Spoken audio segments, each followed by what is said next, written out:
Assalamualaikum warahmatullahi wabarakatuh. Bismillah, alhamdulillah, wassalatu wassalamu ala rasulillah wa ala alihi wa sahbihi wa mawalah. La hawla wa la quwata illa billah. Amma ba'd. Rabbi syrah li sadri wa yassir li amri wahlul 'uqdatam min lisani yafqahu qawli. Rabbi zidni ilma warzuqni fahma birahmatika ya arhamar rahimin. La hadratin nabil mustafa Muhammadin sallallahu alaihi wasallam wa alihi wa ashabihi wa azwajihi wa dhurriyyatihi wa ahli baitihi wa ansarihi wa asharihi thumma ila jami'i ikhwanihi minal anbiya'i wal mursalin wal awliya'i wa syuhada'i was sholihin wal a'immatil mujtahidin wal ulama'il amilin wal musannifin al mukhlisin wa jami'al malaikatil muqarrabin khususan sayyidana Syekh Abdul Qadir Al-Jilani wa khususan limu'allifi hadzal kitab Syekh Muhammad bin Umar Nawawi Al-Bantani wa ila jami'a masyayikhina wa asatidina wa mu'allimina fid din khususan jami'a masyayikh Al-Mawaddah Ciganjur Jakarta Selatan, jami'a masyayikh Lumpur Losari Brebes, jami'a masyayikh Geongan Arjanongan Cirebon, jami'a masyayikh Sidogiri awalan wa akhiran, jami'a masyayikh Nurul Huda. Innallaha ta'ala yaghfir lahum wa yarhamuhum wa yu'li darajatihim fil jannah wa yu'addu 'alaina min barakatihim asrarihim anwarihim wa 'ulumihim wa yumidduna bimadadihim wa 'ala niyatin Allah ta'ala yu'allimuna 'ilman nafi'a wa yaftahu 'alaina futuhal 'arifin. Al-Fatihah. A'udzu billahi minasyaitonir rajim. Bismillahirrahmanirrahim. Alhamdulillahirabbil alamin arrahmanir rahim maliki yaumiddin. Iyyaka na'budu wa iyyaka nasta'in ihdinas siratal mustaqim siratal ladzina an'amta 'alaihim ghairil maghdubi 'alaihim waladdallin. Rabbighfirli wa liwalidayya wa lil mu'minina amin. Bismillahirrahmanirrahim. Qala al-muallifu rahimahullahu ta'ala wa adaman naf'a bihi wa bi'ulumihi wa bi barakatihi wa bi asrarihi fid dharaini amin. Al-faslul awal fi bayani huquqiz zaujati al-wajibati 'ala zauji. Halaman 5. Ini kitab kuning paling aneh. Soalnya dari kiri. Saya tadi mau mutolaah itu dari sini kok mana, kata saya, muqaddimahnya itu mana? Nggak ketemu-ketemu, ternyata dari kiri.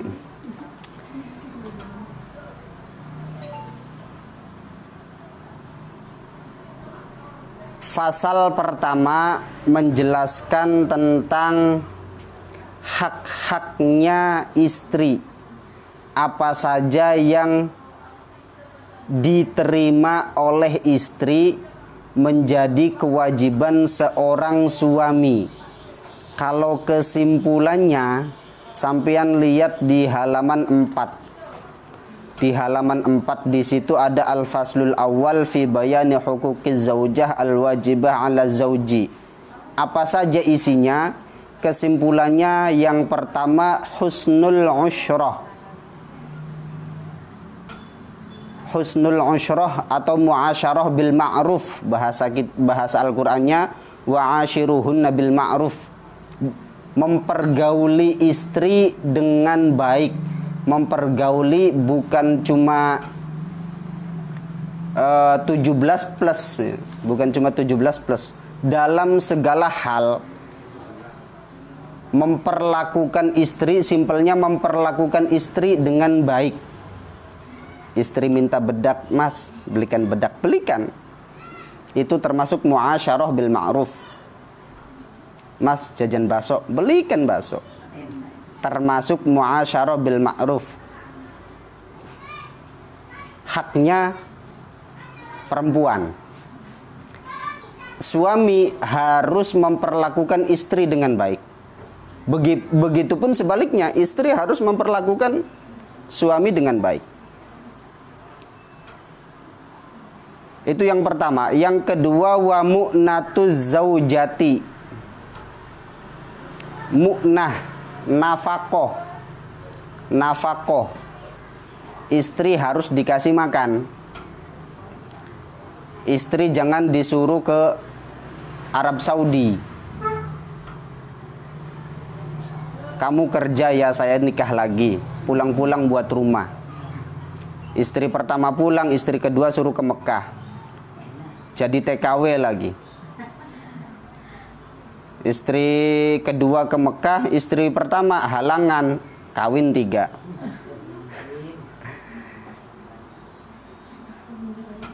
Kewajiban suami mencari nafkah, memberikan nafkah, bukan mencari nafkah, memberikan nafkah bagi istri. Nafkahnya itu secara fikih, ulama fikih membagi laki-laki, membagi suami menjadi 3 bagian. Ada kalanya mu'sir, ada kalanya musir, ada kalanya pertengahan, mutawasid.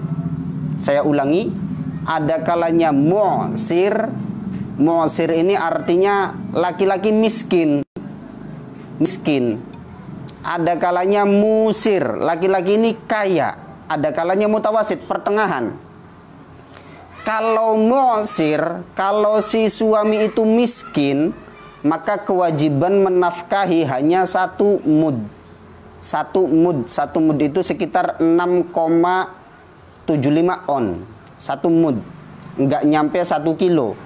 Enggak nyampe 1 kilo, enggak nyampe 1 liter. Itu 1 mud. Sekitar 6,75 atau ya kurang lebih segitulah. 1 mud kalau laki-lakinya atau suaminya miskin. Kalau suaminya kaya, maka wajibnya 2 mud. 2 mud berarti sekitar 1,5 kilo.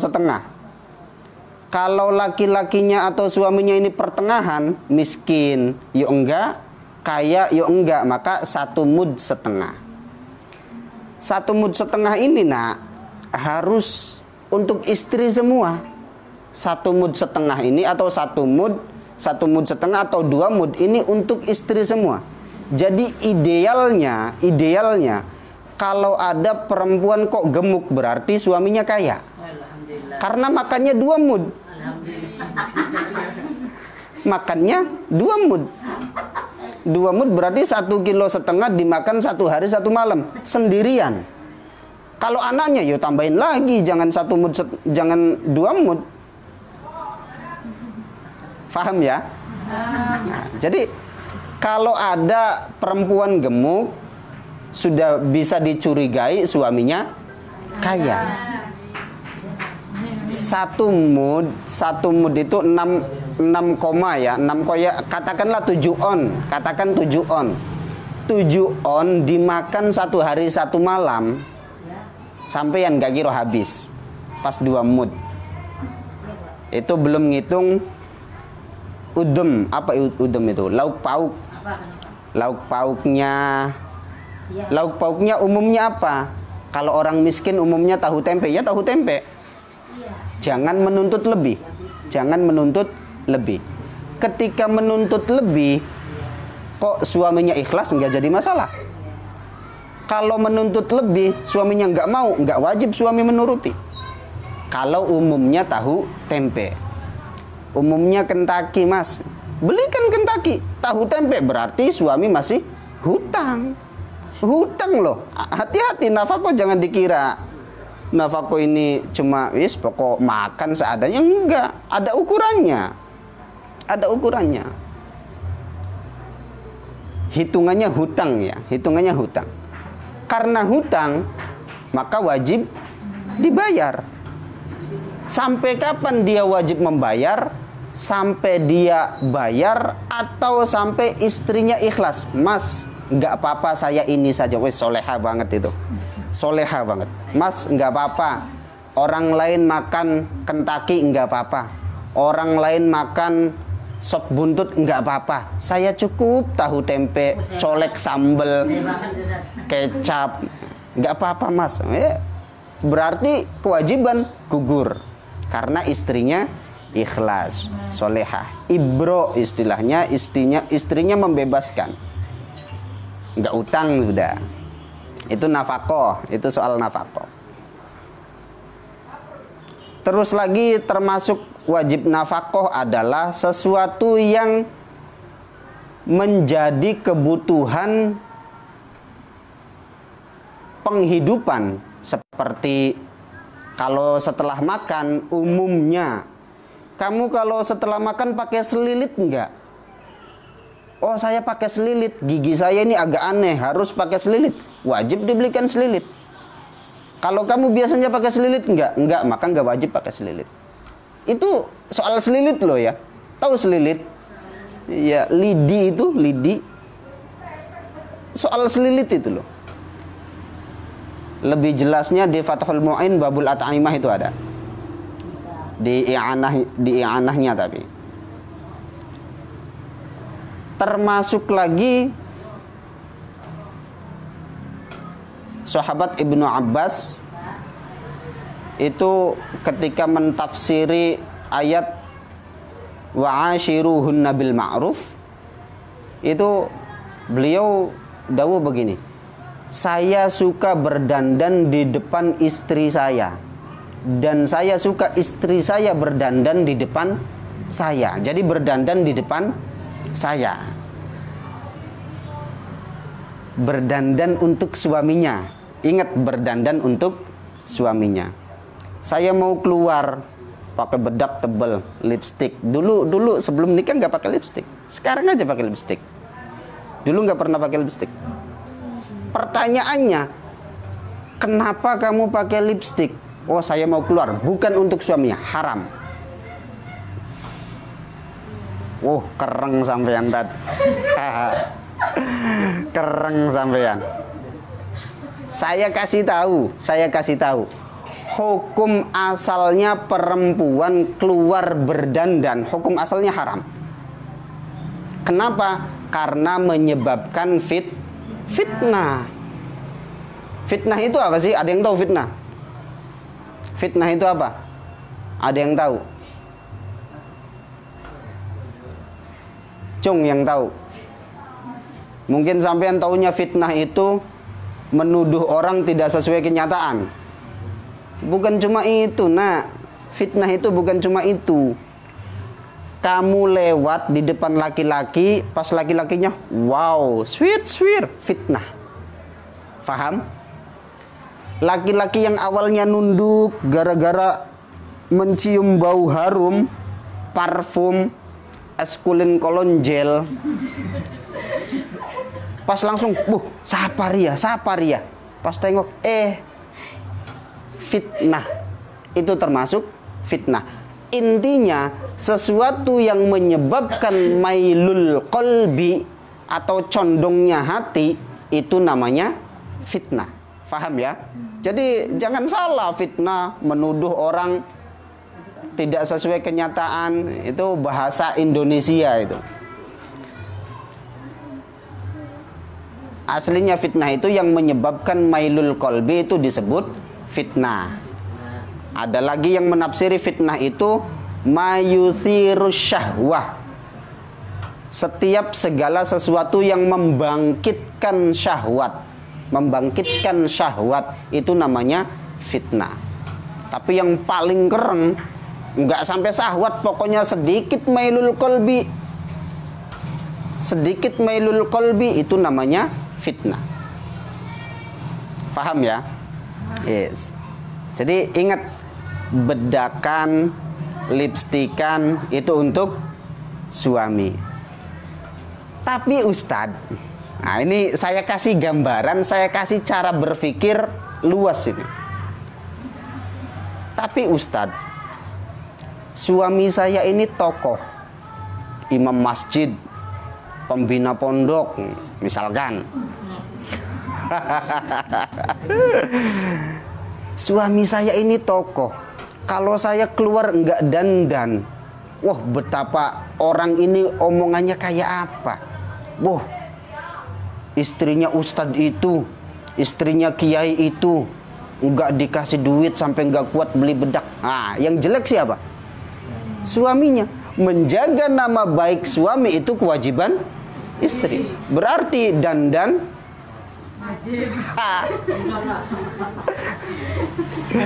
ya wis, gak apa-apa. Artinya sampean punya nalar. Sementara ini ya, sampean itu dandan supaya kelihatan cantik saja, supaya kelihatan wah saja. Niat baik. Kenapa kamu dandan? Saya kalau pakai lipstik ini kan bibir saya terlihat seksi. Kan gitu. Kenapa kamu pakai bedak? Saya kalau pakai bedak ini setidaknya hitam saya hilang. Ketutupan gara-gara bedak. Kan gitu saja niatnya. Sekarang sudah punya suami, niatnya harus lain.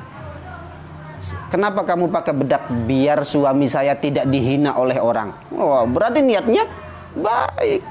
Paham ya? Ya, jangan sembarangan. Enaknya jadi orang alim kan gitu. Enaknya jadi orang alim kan bisa ngotak-ngatik hukum ya. Ya. Wes. Nafaqah. Yang ketiga, ini secara singkat kesimpulan ya, kewajiban yang ketiga. Kewajibannya suami yang menjadi haknya istri itu mahar. Nikah pasti ada maharnya. Kalau nikah enggak menyebutkan mahar, sah atau tidak? Sah. Nikahnya sah, tapi jangan sekali-kali berani nyolek.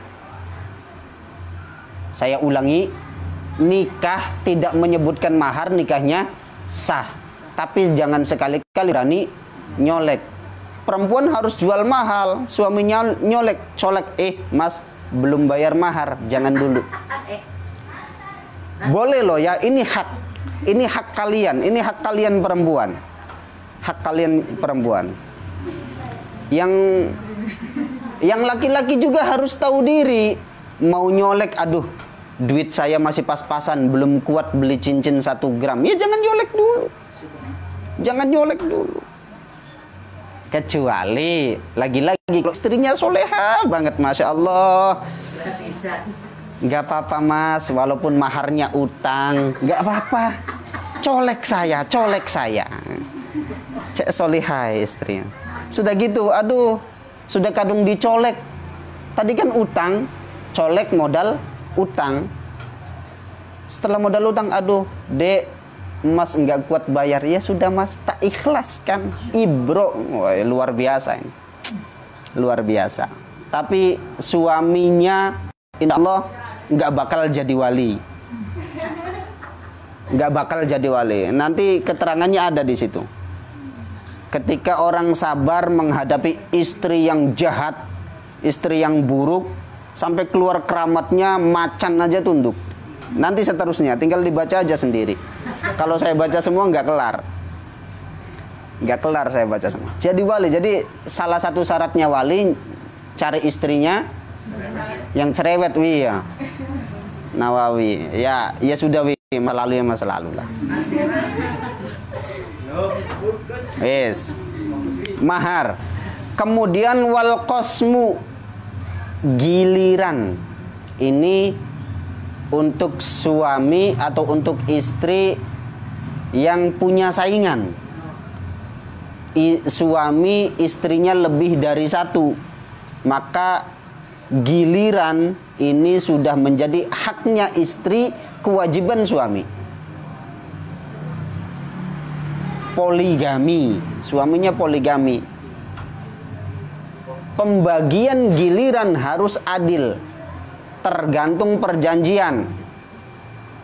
Perjanjian di awal, mas, 2 hari 2 hari, 2 hari istri muda, 2 hari istri tua. Oke, berarti harus 2 hari.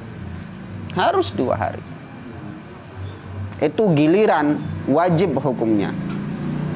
Kalau istrinya lebih dari 1. Kayak-kayaknya.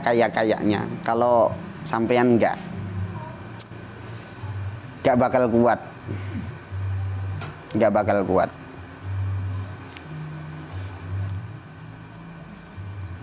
Padahal saya kasih tahu, poligami itu di Al-Qur'annya ada ajaran Al-Qur'an. Ketika ajaran Al-Qur'an ada nggak yang jelek? Nggak ada ya. Berarti ketika Al-Qur'an mengatakan fankihu ma thaba lakum minan nisa'i mathna wa thulatha wa ruba', berarti jelek apa enggak? Jangan sekali-kali benci poligami. Ajaran Al-Qur'an. Jangan sekali-kali benci poligami. Tapi saya nggak kuat, Ustadz. Saya nggak kuat di poligami itu, saya nggak kuat. Walaupun saya nggak kuat poligami, tapi kalau perempuan itu biasanya senang nonton sinetron Istri Kedua itu. Saya sampai berantem sama istri saya. Ada lagi orang ketiga itu ya. Berantem sama istri. Istri cak senengnya, kamu itu kok seneng film kayak gitu. Giliran di poligami ngamuk-ngamuk.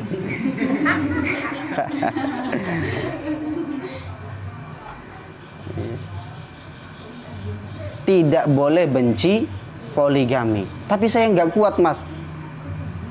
Tidak mau poligami boleh. Tidak mau poligami boleh. Imam Ibnu Qudamah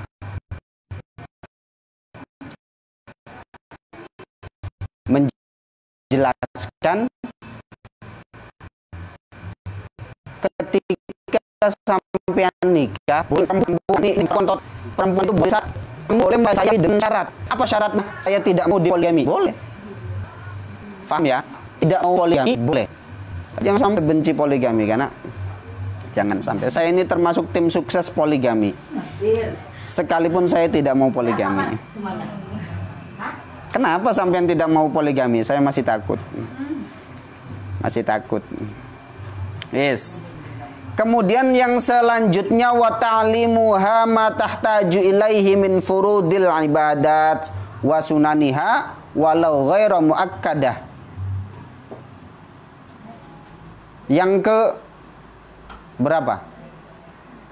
4, 5. Yang kelima, kewajiban suami menjadi haknya seorang istri.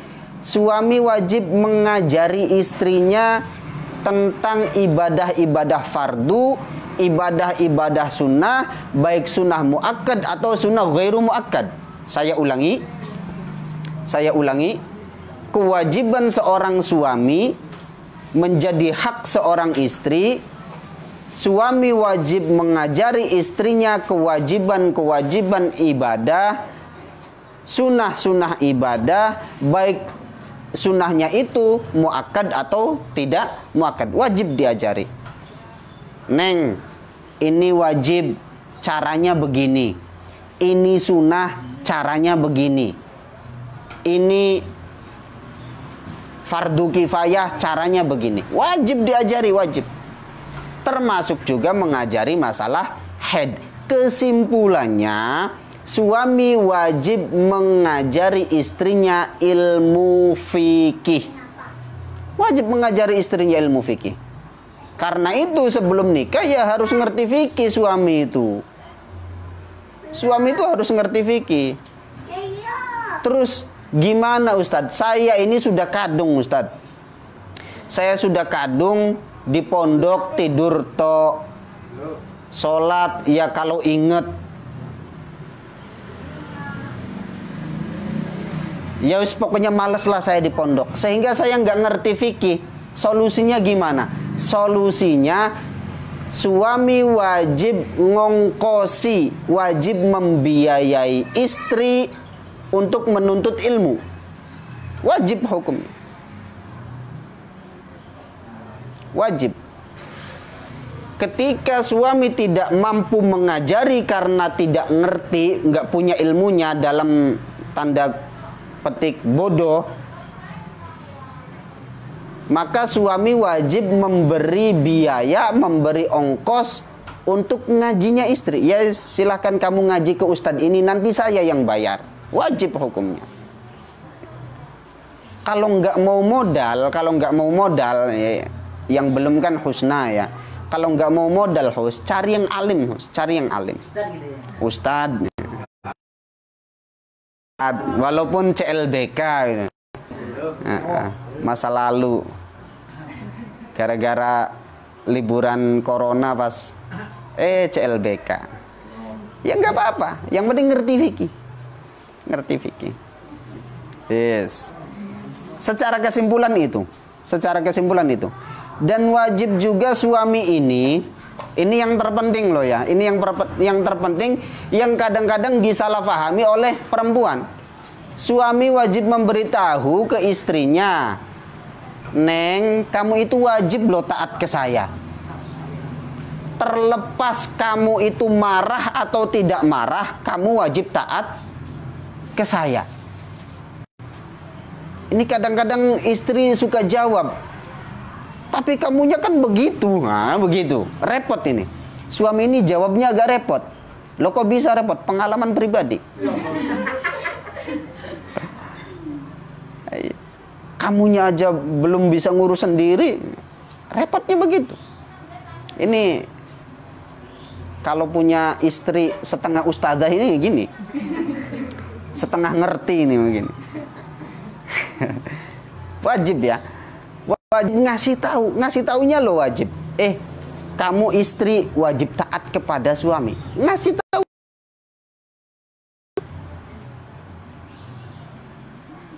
Kamu aja masih begitu, ngurus sendiri aja belum bisa. Tetap terlepas kamu marah atau tidak marah, tetap kamu itu wajib taat ke saya. Catatannya cuma satu, maksiat. Kalau perintah saya maksiat, maka haram hukumnya taat ke saya. Istri haram hukumnya taat ke suami, catatannya kalau maksiat. Selagi bukan maksiat, wajib hukumnya taat. Wajib hukumnya taat. Sik apa? Hati-hati. Yang manggilnya mama papa kan bukan saya yang pasti ya, yang bukan saya. Bukan saya. Ngerumpi di online di grupnya lagi seru ya. Solek kasih kode sik apa? Yang pasti bukan, kalau mama papa bukan saya. Wes. Secara kesimpulan sekilas itu hak-haknya seorang istri, hak-haknya perempuan yang wajib dilakukan oleh suami. Wajib dilakukan oleh suami. Kadang-kadang itu begini. Istri itu salah ngambil dalil. Saya ulangi, kadang-kadang istri itu salah ngambil dalil. Yang dijadikan dalil patokan paling utama bagi istri, ingat Pak, dalam Al-Quran, wa'ashiruhunna bil ma'ruf. Pergaulilah istrimu, perlakukanlah istrimu dengan cara yang baik. Jadi kamu harus baik ke saya. Yang dijadikan patokan itu toh, bukan kewajiban taatnya seorang istri kepada suami itu. Kadang-kadang seperti itu.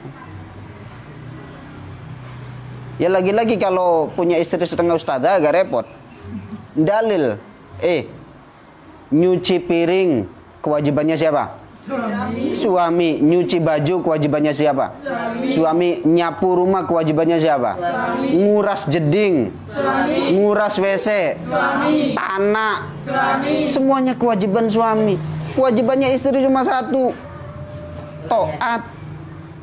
Kewajibannya istri cuma satu, apa? Taat. Neng cuci piring harus taat. Neng cuci baju harus taat. Neng kuras jeding harus taat. Ingat ya, semua kewajiban.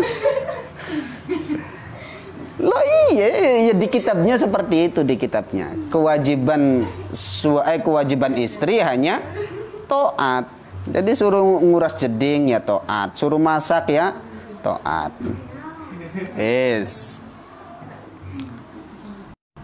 Sampai di sini faham?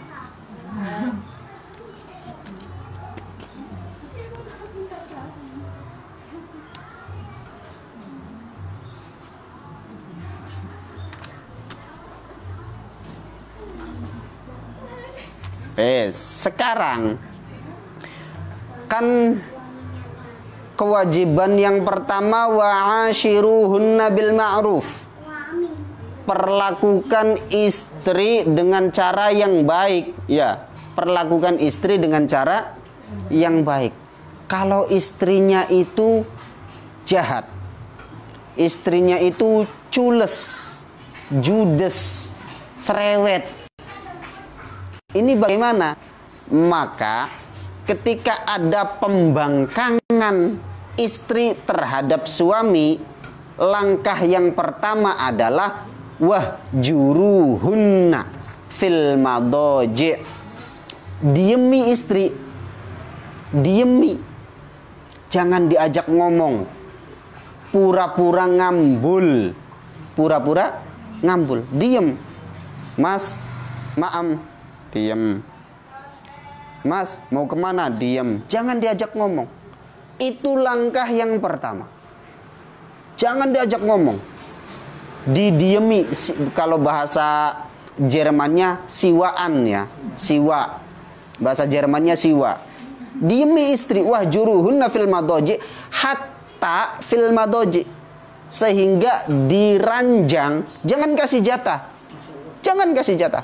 Mas, malam Jumat sunah Rasul, diem. Jual mahal. Suami sok jual mahal. Itu yang pertama. Yang pertama. Antara yakin dan tidak yakin sebenarnya. Tapi ya itu langkah yang pertama. Ya, itu langkah yang pertama. Langkah yang kedua, kalau istrinya kayaknya agak bangkang, sudah didiemi kok pancet.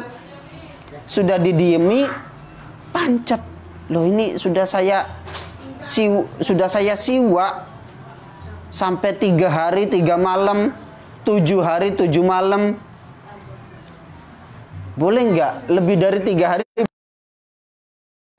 Lebih dari 3 hari nggak boleh. Kenapa? Walaupun setahun boleh. Walaupun setahun boleh, selagi masih belum tobat. Istri masih belum tobat, istri masih mokong, istri masih nggak nurut, diemin. Walaupun setahun nggak apa-apa. Wa in balagha sinina, walaupun bertahun-tahun. Walaupun bertahun-tahun. Sampai kapan dia berhenti siwa, berhenti mendiemi, berhenti tidak nyapa? Sampai kapan? Sampai istri ini menjadi baik, nggak mokong lagi. Ya wis mas, saya minta maaf. Ah, sudah, nggak boleh siwa lagi, haram sudah, nggak boleh siwa lagi. Kalau sudah minta maaf, sudah berniat baik, sudah soluhat. Sudah didiemi kok masih pancet. Sudah didiemi kok pancet. Pukul, santap, kotab, torkob. Kok masih pancet mokong? Pukul, tapi dengan catatan dorban ghairu mubarihin. Pukulan yang tidak melukai. Pukulan yang tidak melukai dan jauhi wajah. Jauhi wajah. Jadi pukul biasa saja. Kamu ini. Jangan sampai melukai. Melukai itu seperti apa? Nah, ulama beda lagi. Batasan melukai ini ada yang sampai mematahkan tulang. Jadi pukulannya pukulan smackdown mungkin ya. Sekali pukul, dar, tulangnya langsung rogah. Tulangnya langsung patah itu. Itu berarti dorban mubarih. Dorban mubarihan, pukulan yang melukai. Ada yang tidak sampai ke tulang lah, pokoknya lecet sedikit. Pokoknya kulitnya lecet berarti dorban mubarihan. Sehingga solusinya bagaimana? Mukul supaya tidak sampai melukai. Jangan pakai alat bantu. Jangan pakai alat bantu. Ustadz, saya mukul istri saya pelan banget. Pelan banget, tapi pakai pisau.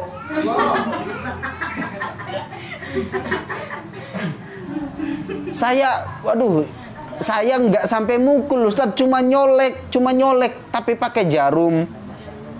Ya nusuk namanya ya. Nah, itu melukai. Jangan pakai alat bantu. Kalau mau pakai alat bantu, pakai yang sekiranya tidak berbahaya seperti handuk, sapu tangan. Pukul pakai sapu tangan. Walaupun suaranya kedebuk, rasanya nggak sakit. Iya, suaranya kedebuk, tapi nggak sakit. Yes. Loh, sudah dipukul, pancet mokong Ustaz, pancet mokong. Gimana? Pulangkan. Pulangkan ke rumahnya. Pak, bapak mertua, ini saya kembalikan dulu ke sampean. Sampai kapan? Sampai tobat. Sampai berhenti. Kok enggak tobat juga? Pisah. Cari yang lain. Lapo. Sekarang itu kan perbandingannya laki-laki perempuan itu kan berapa? 1 banding? Cek sedikit ya. Kalau 1 banding 10 saya kira albab gak mungkin masuk. Sekarang itu albab jadi rebutan loh.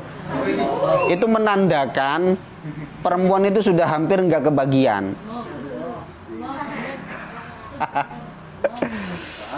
Albab, Masya Allah.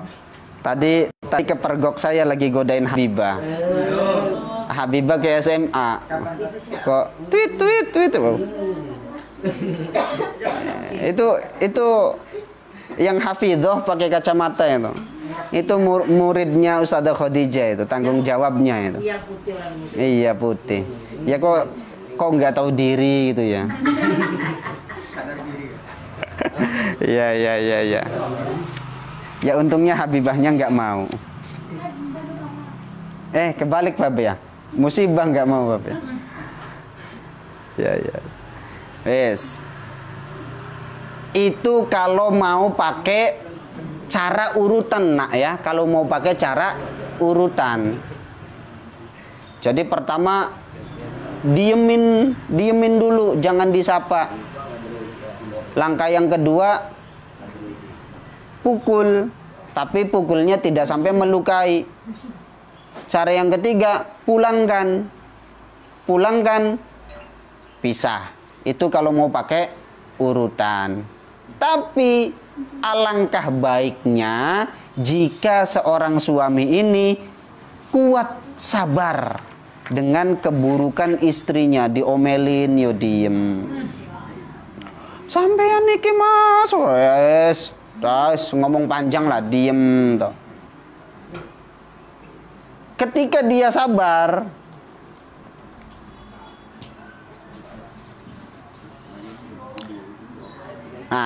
waruwiya anin Nabi sallallahu alaihi wasallam annahu qala man sabara ala su'i khuluqi imraatihi a'tahullahu minal ajri mislama a'ta Ayyub alaihi salam ala balaihi.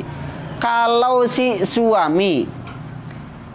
si suami sabar terhadap keburukan istrinya, kecerewetan istrinya, kenakalan istrinya, kok sabar, maka pahalanya sama seperti pahalanya Nabi Ayub ketika sabar mendapatkan bala, mendapatkan cobaan. Nabi Ayub, seperti kita ketahui, Nabi Ayub itu cobaannya sangat berat. Menurut versi ulama tarikh ya, menurut versi ulama tarikh, ulama sejarah, Nabi Ayub itu sampai penyakitnya itu borokan, kan gitu ya, borokan sekujur tubuh sehingga orang itu melihat jijik. Anaknya mati satu-satu, yang tersisa hanya istrinya. Itu cobanya berat banget kan, berat banget. Pahalanya pasti luar biasa. Ketika sabar menghadapi buruknya istri, maka pahalanya sama kayak itu. Tapi jangan salah, ini bukan dalil untuk istri. Bukan dalil untuk istri, ini dalil untuk suami. Jangan salah ngambil dalil. Kadang-kadang, Mas, sampean saya baru ngomel segitu tuh nggak terima. Ingat dalilnya ini. Ini bukan dalilnya istri, ini dalilnya suami. Repot kalau salah ngambil dalil itu repot. Saya kasih contoh. Orang salah ngambil dalil. Tamu itu bagaikan raja. Itu dalil bagi tuan rumah. Dalil bagi tuan rumah. Dalil bagi tamu. Tamu itu bagaikan mayit. Ad-dhaif kal mayit. Tamu itu bagaikan mayit. Orang mayit, orang mati dimandikan sama Pak Mudin. Mudin ya, di sini Mudin. Iya, Mudin ya.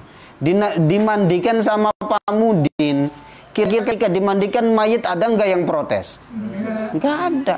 Dibolak, dibalik, diem aja mayit itu. Tamu itu seharusnya begitu. Apa kata tuan rumah? Nah, ini dalil bagi tamu. Ketika tamu ngambil dalilnya, saya ini tamu bagaikan raja. Ambilkan semua makanan yang ada di rumah kamu. Tersiksa tuan rumah. Tuan rumah tersiksa. Tuan rumah juga ketika ngambil dalil salah. Kamu itu seperti mayit, seperti orang mati. Sudahlah, apakah saya? Ya saya juga. Tidak saling menghormati akhirnya. Salah ngambil dalil bahaya. Sekali lagi ini dalil buat suami. Jangan diambil buat istri. Pas buat andalan husna. Oh, saya punya modal sudah. Insya Allah mari Ki. Sayangnya guru tugas sudah punya tunangan. Gagal. Ya Allah.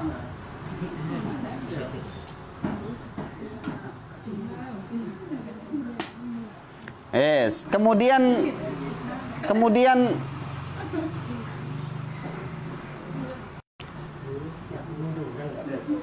perempuan wa man sabarat ala su'i khuluqi zaujiha a'tahallahu minal ajri misla sawabi Asiyah imraati Fir'aun.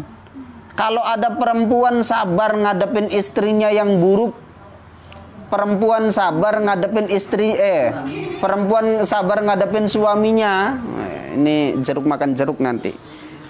Perempuan sabar ngadepin suaminya yang buruk, yang jahat, yang suka menyakiti, kok sabar? Maka pahalanya sama seperti pahalanya Sayyidah Asiyah istrinya Fir'aun. Sayyidah Asiyah istrinya Fir'aun. Pahalanya sama kayak itu. Ini juga dalil buat istri. Jangan dipakai oleh suami. Jangan dipakai oleh suami. Yes. Kemudian Sayyidina Al-Habib Abdullah bin Alwi Al-Haddad sahib Ratib, yang ngarang Ratibul Haddad, beliau dawuh ar-rajulul kamil huwallazi yusamihu fi huquqihi wa la yusamihu fi huquqillah. Laki-laki sejati loh ya. Kalau Mufar taunya lelaki sejati itu bukan lelaki yang berani mengucapkan I love you, tapi lelaki yang berani mengucapkan qabiltu. Itu Mufar. Kalau Habib Abdullah bin Alwi Al-Haddad enggak. Laki-laki sejati, laki-laki yang sempurna adalah laki-laki yang mau memurahkan itu ya. Mentoleransi, yang mau mentoleransi ketika hak-haknya dizolimi. Loh, ini kan harusnya kok begitu? Ya sudah, nggak apa-apa, tak terima aja. Nah, ini lelaki sejati. Tapi ketika haknya Allah yang dizolimi, haknya Allah yang dilanggar, maka dia murka. Itu lelaki sejati. Lelaki sejati. Jadi ketika ada pengurus pondok, ketua pondok, calon ketua pondok,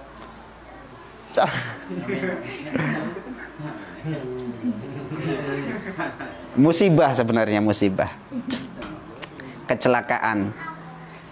Ketua pondok marah. Kenapa marah? Gara-gara haknya Allah dilanggar. Apa? Sholat. Wah. Itu lelaki sejati itu. Lelaki sejati. Hati-hati. Hati-hati. Itu lelaki sejati itu.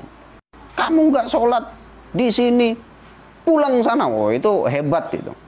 Versinya Habib Abdullah bin Alwi Al-Haddad. Kesimpulannya begini, nak. Kesimpulannya begini. Ini teorinya seperti ini ya. Di kitab Uqudul Lujan teorinya seperti ini. Ketika kewajiban suami muasyarah bil ma'ruf, haknya istri diperlakukan dengan baik. Suami harus baik kepada istri. Itu haknya istri. Teorinya seperti itu. Di prakteknya, kalau tidak saling memaklumi, tidak saling memaafkan, ya ruwet juga. Ruwet juga.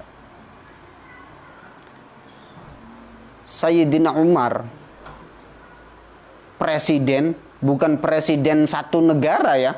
Kalau presiden satu negara, khalifah satu dunia. Dimarahin istrinya, ya diem. Ya diem. Artinya saling memaklumi. Ketika sudah saling memaklumi, maka insya Allah lancar. Jadi ketika yang sudah nikah, ketika istrinya lagi marah, ini saya dapat nasihat ini dari Habib Saifur Rahman Al-Haddad. Ustadz, kalau istri antum lagi marah, antum diem. Antum diem, jangan jawab satu kata pun. Diem saja. Begitupun kamu, Kip. Ketika Ustadz Karim lagi marah, diem, jangan jawab satu kata pun. Dan itu yang saya lakukan. Itu yang saya lakukan. Pengalaman pribadi ini. Jadi ketika istri saya lagi marah, saya diem. Karena saya salah, istri saya marah. Saya diem, ya saya salah. Iya saya salah. Istri saya salah, saya marah dong. Kesempatan saya. Kesempatan saya. Tak marahin, baru satu kata marah. Sret. Lebih banyakan dia marahnya. Marah balik dia. Marah balik. Ketika marah balik, kalau saya marah dua-duanya, kan bahaya ya. Akhirnya salah dan benar istri itu maha benar.